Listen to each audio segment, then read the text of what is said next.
നമ്മുടെ മരണവാർത്ത അറിയുന്ന സമയം, ആ മരണത്തിന്റെ രംഗം, ഭയാനകമായ നിമിഷം നമ്മുടെ ജീവിതത്തിലേക്ക് എത്തുമ്പോൾ,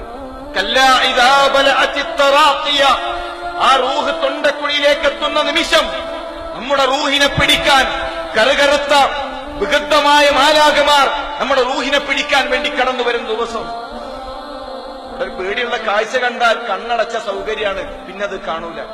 പക്ഷെ ആ മരണാസന്നമായി നിൽക്കുന്ന സമയത്ത് കണ്ണുകൾ അടച്ചാലും കാഴ്ചകൾ മറയുന്നില്ല. എവിടേക്ക് തിരിഞ്ഞാലും ഭീമാകാരന്മാരായ മലക്കുകളുടെ ചിത്രം കണ്ണിൽ പതിയുന്ന നിമിഷം, നമ്മുടെ റൂഹിനെ പിടിച്ചുകൊണ്ട് മലക്കുകൾ യാത്ര തിരിക്കുന്ന സമയത്ത് നമ്മുടെ കണ്ണു മറയും. ഇപ്പൊ കണ്ണിന് കൃഷ്ണമണിയുണ്ട്, കണ്ണിന് വെള്ള നിറമായി തീരും. കണ്ണു മറയുന്നൊരു ദിവസം ജീവിതത്തിൽ വരാണ്. നമ്മുടെ ചുറ്റും കൂടിയവരുടെ ബാധ്യതയാണ് ആ കണ്ണ് പതുക്കെ ഒന്നടക്കണം. ആ മരണത്തിന്റെ വെപ്രാളത്തിൽ മനുഷ്യന്റെ കണങ്കാലുകൾ കൂട്ടിയടിച്ച് രണ്ടു ഭാഗത്തേക്ക് തെന്നി നിൽക്കുന്നുണ്ടാകും. നമ്മുടെ ചുറ്റും കൂടിയവരുടെ ബാധ്യതയാണ് ആ കാലൊന്ന് പതുക്കെ ചേർത്ത് കെട്ടി ഒരു തുണി കൊണ്ട് കാല് കെട്ടിയിടണം. വലിയൊരുനാൾക്ക് പോത്തിനറുത്തപ്പോ അതിന്റെ തല നമ്മൾ കണ്ടിട്ടുണ്ട്, താടി തൂങ്ങി, നാവ് പുറത്തേക്ക് വന്ന് വികൃതമായ രൂപം. റൂഹിനെ പിടിച്ച് മലക്കുകൾ യാത്ര തിരിച്ചു കഴിഞ്ഞാൽ ഈ താട തൂങ്ങും, നാവ് പുറത്തേക്ക് വരും, വികൃതമായ രൂപവും. ബാപ്പി ഉമ്മയും കണ്ടാൽ പോലും ബേജാറാകും. മൂക്കൊന്ന് ചേർത്ത് വെച്ച്, താടിയൊന്ന് ചേർത്ത് കെട്ടി ഒരു തുണി കൊണ്ട് നമ്മുടെ മുഖം അവര് കെട്ടും. ആ മരണത്തിന്റെ വെപ്രാളത്തിൽ വികൃതമായിട്ടുണ്ടായിരിക്കും നമ്മുടെ രൂപം.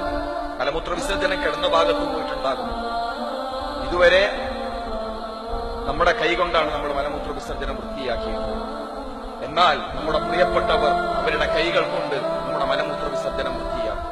അങ്ങനെ ഒരു ദിവസം ജീവിതത്തിൽ കടന്നു വരാൻ നമ്മെയും ചുമന്നുകൊണ്ട് അവർ യാത്ര തിരിക്കും. ചിലപ്പോ നമ്മൾ പറയും നല്ല മരണാട്ടോ, ചിരിച്ചാണ്ടാണ് പോയത്.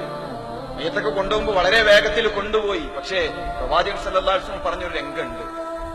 ആ മയ്യത്ത് കട്ടിലേക്ക് മയ്യത്ത് കയറ്റി വെച്ചാൽ ആ മയ്യത്ത് പറയുന്നൊരു രംഗം, യാ വൈലഹ, എന്റെ നാശമേ, എവിടേക്കാണ് എന്നെ കൊണ്ടുപോകുന്നത്? ആ മനുഷ്യന്റെ അട്ടഹാസങ്ങളും ആ മനുഷ്യന്റെ ആർത്തനാദങ്ങളും ലോകത്തുള്ള മുഴുവൻ ജീവജാലങ്ങളും കേൾക്കും, മനുഷ്യരൊഴികെ. ആ മരിച്ച മനുഷ്യന്റെ കരച്ചിൽ മനുഷ്യന്മാര് കേട്ടിരുന്നുവെങ്കിൽ ബോധം നഷ്ടപ്പെട്ട് താഴെ വീടുമായിരുന്നു. നമ്മുടെ ഖബറിലേക്ക് ഇറക്കി വെച്ചവർ യാത്ര തിരിക്കും. ആ ഖബറിൽ നമ്മൾ ഒറ്റക്കാം, അവിടെ നമ്മൾ ഒറ്റക്കാം. അതിനുവേണ്ടി സഹോദരന്മാരെ, നമ്മൾ എന്തു ചെയ്തു വെച്ചിട്ടുണ്ട് എന്ന് ആത്മാർത്ഥമായിട്ട് ആലോചിക്കുക. അതിനുവേണ്ടി അള്ളാഹുവിന്റെ മാർഗത്തിൽ നമ്മളാൽ കഴിയുന്നത് ചെയ്യാൻ ആരില്ല എന്നുണ്ടെങ്കിലും